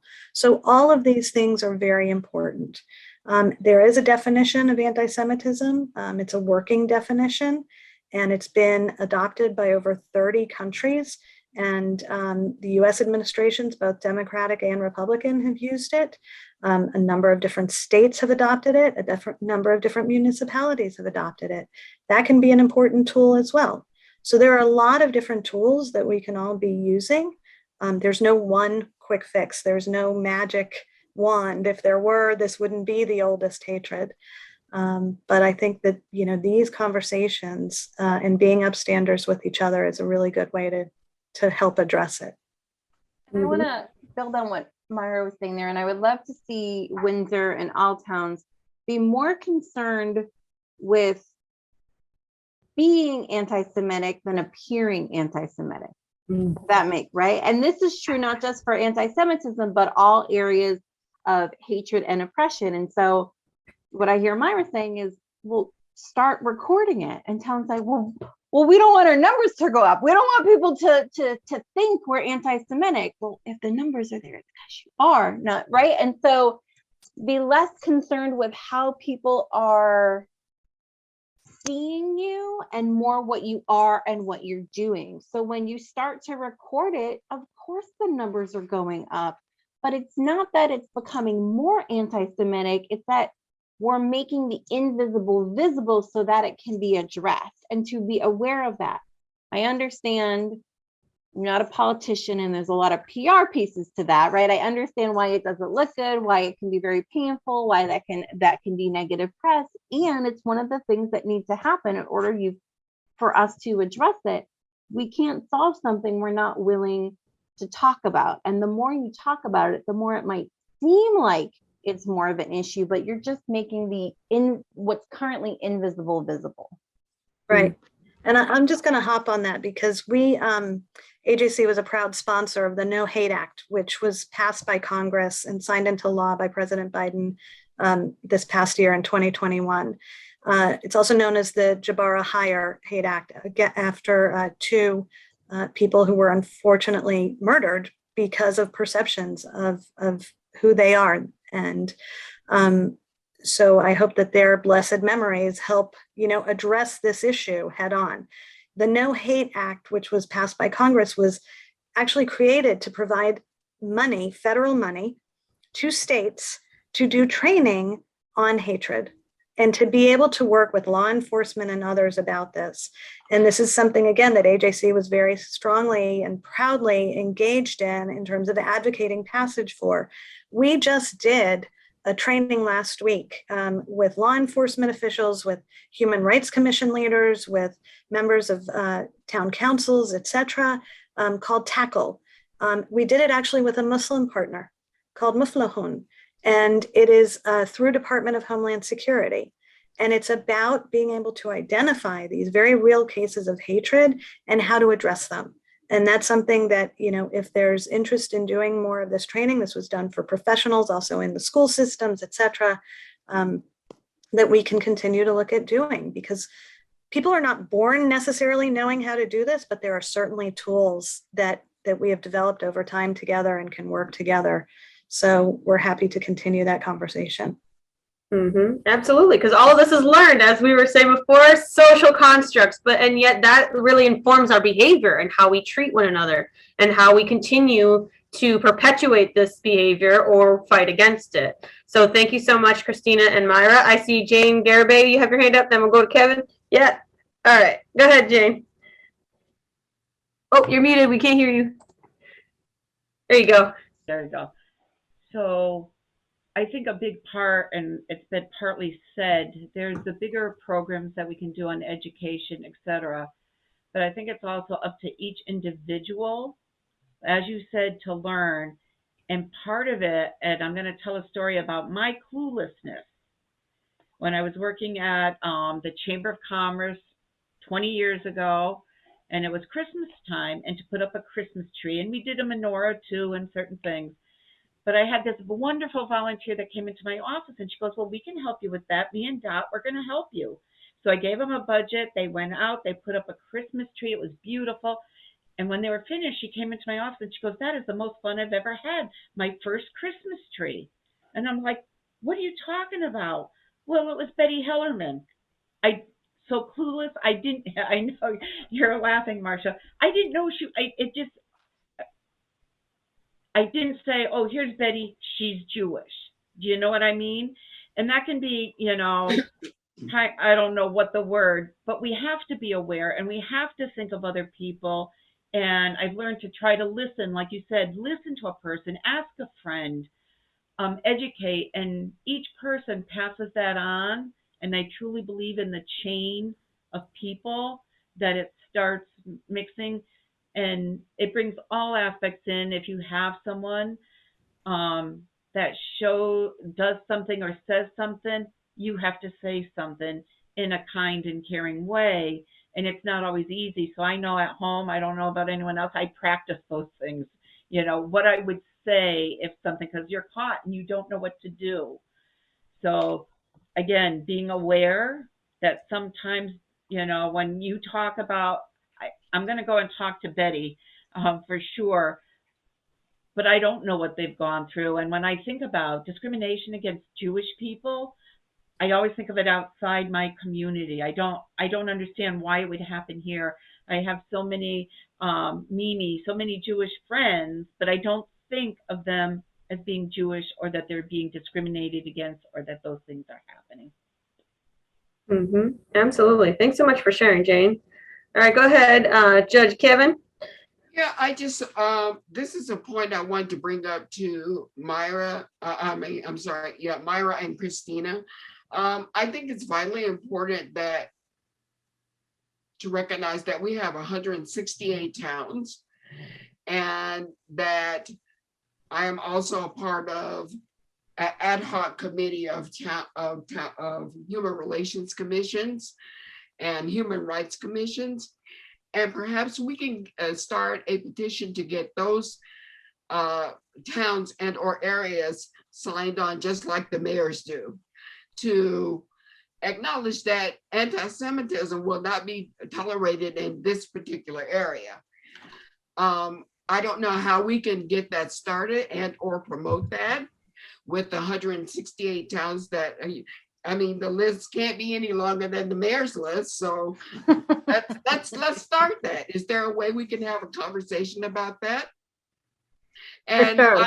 I know for a fact that the members of the ad hoc Human Relations Council would be willing to sign on to that, so we can share that across the United States as well.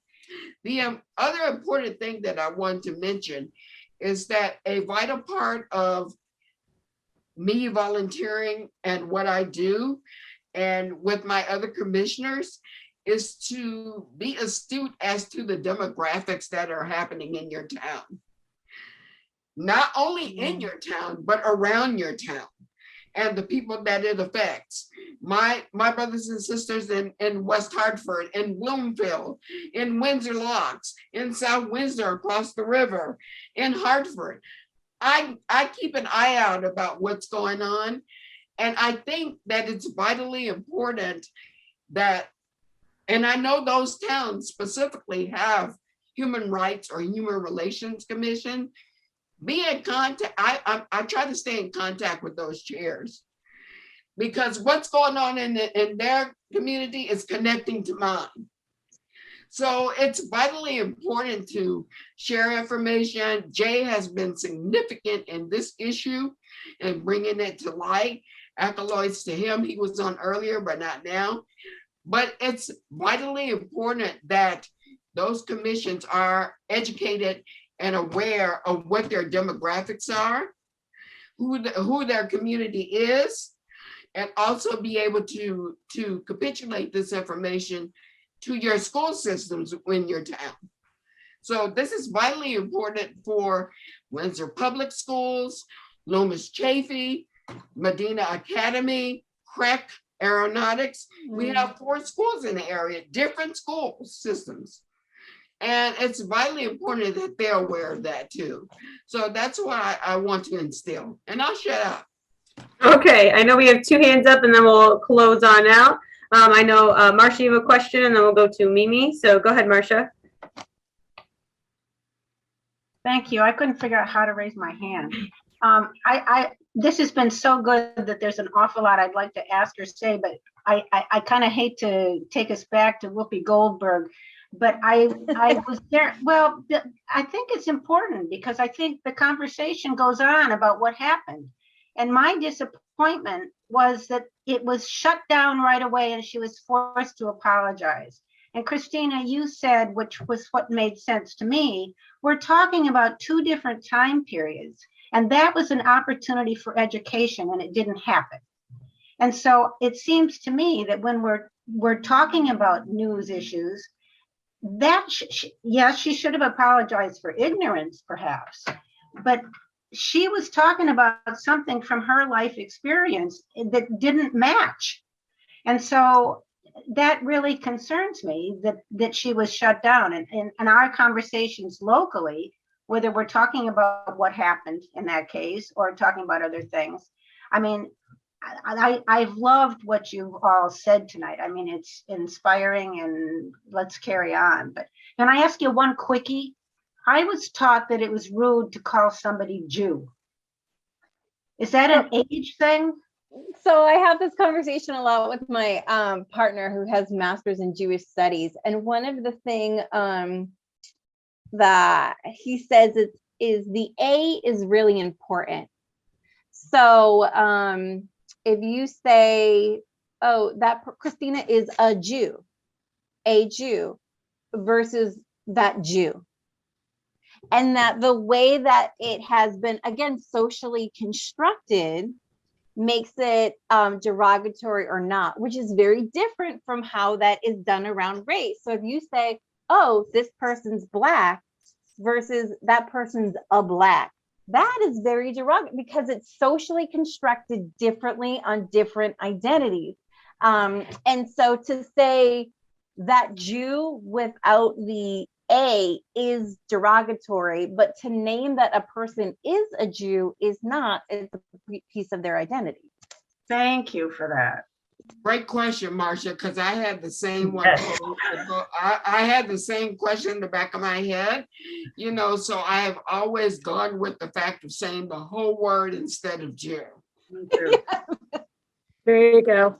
And I want to actually pick up on the Whoopi Goldberg point. I think there was a huge missed opportunity in terms of education. Yes. What happened was there could have been and should have been a conversation and some education. And the fact, quite frankly, when Whoopi Goldberg was put on leave of absence and the next show afterwards, when she was that next day on The View, was less than 6 seconds. Less than 6 seconds were dealt on The View itself, which is a platform for discourse on current events. That's the construct of the whole show. And less than 6 seconds were used to address the issue. There could have and should have been a conversation together with Whoopi and with the entire panel and experts on it, instead of, as you said, Christina, you know, or Cassie put up, you know, this kind of statement on social media. Gosh, what a missed opportunity for everybody. Right. I think it was handled so poorly from start to finish by everybody, because I will also say Whoopi Goldberg also won no friends when she went onto Colbert and then kind of walked back her apology on Colbert. Right. So there are just so many missteps in this one when it could have been an incredible conversation about these issues to help educate so many people. In some ways, I wonder if it made it worse, because the reality is Whoopi Goldberg is a Black woman in the United States with our history of racism, and the foundation of racism in this country is anti-Blackness and what I would call the modern day lynching of Black people. And so here's a Black woman who said something about race and got shut down and taken. I was like, you know, and we wonder why there is so much tension between Jews and people of color, because of course that's going to heighten it. And of course Whoopi's going to say that. It's not just education. This is a woman in her adulthood, and this is what we have been teaching around race. Why would you expect her to say anything else? When in our education system is it built in to talk about the social construction of race across time and space? Like, of course she said that, because that's her experience of race. Why is that surprising? This is not a common knowledge. And so not just the conversation about like, oh, Whoopi, you said that, let's have this conversation, but let's talk about how race looks different based off skin color or ethnicity. And I agree. I was also disappointed. And my concern is I think it actually increased tension between the Black community and the Jewish community based off how it was handled. And also to know, it wasn't I don't have data to back that up. I don't have data. Right. And it wasn't the Jewish community that said she should be suspended. That was the network bosses. And, you know, I think they missed a significant opportunity. I think she made a very significant mistake in what she said. But again, there's a teaching moment. You have a platform. That is what you are paid to do. You know that you're reaching millions of people. I think one should be careful when one has that kind of platform. But it is an important teaching moment that was a missed opportunity, certainly. Mm-hmm. Yeah, absolutely. There's a difference between calling people out and being like, oh my gosh, you said the wrong thing, this and this, versus calling people in, saying, hey, I know that what you said was kind of was very offensive, and maybe let's have a conversation about it. Because I know that even nowadays, I can see it from children, even to young adolescents and adults. Anytime someone disagrees, they're like, oh my gosh, I have to hate you. I gotta like pump myself up. And so I'm like, whoa, like, we can disagree, or we can have critical thinking and conversation skills to address this. So that's just something that it's like, as a nation, we need to continue to work on meeting where we're at and like finding those points where we can communicate in ways that make sense to where each of us are. So it's like, again, multi-layered, multifaceted. And I know in our upcoming events, we'll be continuing the rabbit hole. I'm going to just pause this here because I know Mimi, you have your hand up and would like to share as well. I didn't forget about you. I see you. Go ahead. Oh, you got to unmute so we can hear you. Go ahead. Am I unmuted? Yeah. There you go. Yep, you're unmuted. I just want to thank you all for this wonderful, informative conversation. I grew up in a small town in northern Berkshire, Massachusetts, right after World War II. And I could go on about the remarks made. We had a very small Jewish population, and anti-Semitism was obviously at its height then. I wished I could go back in time and take you all and put you in that time and open people's eyes. I could go on with stories, but one in particular dealing with education. After I graduated from college, I interviewed for a teaching position in town, and my interview was with the superintendent. And the first thing he said, he moved to North Adams from Kansas or somewhere Midwest. And he says, I never knew any Jewish people before I came here. I was too innocent, too naive to even speak up. And when I went home and I told my mother about it, she said, you've got to say something. Well, I couldn't. I didn't know enough. I was 22 years old. I didn't know that I had to speak up. I mean, that's just one instance. And today we've come a long way from there, but yet we're going backwards. And we need more panels like this and more people to take part in it. And thank you all again. It was a nice way to spend Sunday. Yeah. It's, And Mimi, I was thinking, it's so interesting because it's almost like I want to say, you know, what is a Jewish person supposed to look like? And yeah, exactly. Mm-hmm. I Yeah. don't know. Do I look Jewish? Okay. you know, and Myra, opened up her intro with thanking you all for hosting this. And so what can Windsor do? I think have more conversations like this. And I think, Mimi, the fact that Myra and I can be on this panel and for the most part not fear the way that we would have been had to fear for our life is indicative of progress, which is good. Absolutely. More and keep going in that direction. But you mentioned like we should have this panel right at World War II. I was like, Mimi, no thanks. I'm good.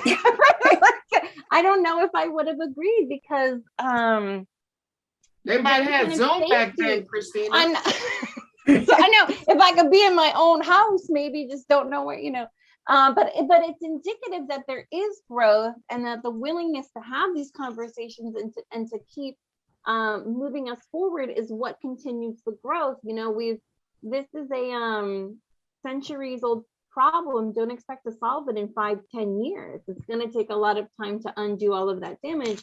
The question is, and also I expect it's not going to be solved in my lifetime. I have no expectations or hope.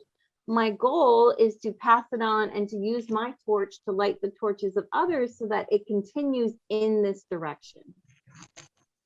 Absolutely.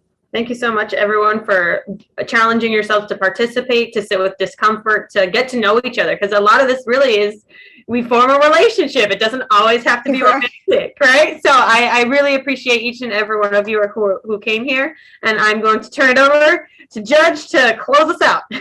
Well, we're a little bit over time, but I just wanted to say a big, humongous hug and thank you to Myra and Christina for joining us this afternoon.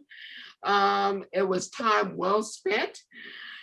This conversation, along with all of our previous conversations, are on YouTube. Just Google the Town of Windsor on YouTube, and they will pull up all of our conversations. Just keeping our next conversation, you think this one was good.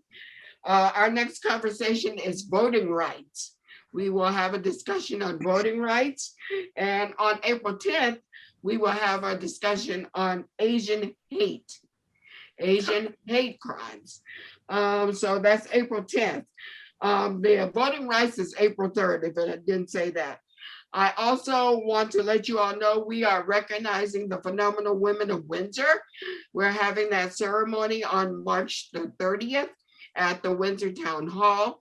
And one of those special ladies is on with us, Marcia Hinckley. She will be honored that evening at 6:30. We are working on Juneteenth. So I hope that you all will work. We're working in partnership with the town of Bloomfield, but we're getting it all together. So with that, ladies and gentlemen, I thank you for your time. It has been a pleasure to spend the evening with you. And I look forward to seeing you again and continuing our next discussion on voting rights. You will receive the flyer. Also, you can go to the website for the town, correct, Cassie? Yep, you can. And I posted it in the chat along with our slides for the presentation and the links in there too. So if you just forget it, just start it. So share this conversation with somebody you know that will get something out of it. It's a great conversation. And I just thank you on behalf of the Town of Windsor Human Relations Commission. Have a great rest of your evening, and we'll see you next time.